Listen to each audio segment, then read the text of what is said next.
રાજકોટ લોકસભા બેઠક પરથી કોંગ્રેસ ઉમેદવાર પરેશ ધાનાણી કરી રહ્યા છે પ્રચાર। આજે તેઓ પડદરી અને ટંકારા તાલુકાના ગામોમાં પહોંચ્યા। શક્તિ માતાજીના મંદિરમાં એમણે ધ્વજા ચડાવીને શીશ ઝુકાવ્યું। પરેશ ધાનાણીએ ભાજપ ઉપર નિશાન સાધ્યું કે આસુરી શક્તિનો નાશ માં શક્તિ જ કરશે।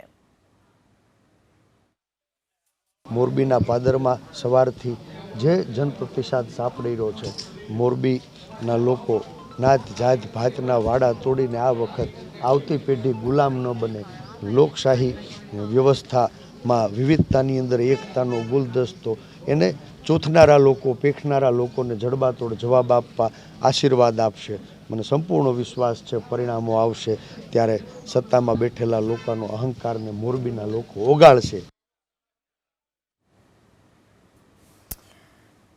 પરેશ ધાનાણી જોરદાર પ્રચારમાં લાગી ચૂક્યા છે। રાજકોટ જિલ્લામાં દરેક જગ્યાએ પરેશ ધાનાણી પૂરજોશમાં પ્રચાર કરી રહ્યા છે।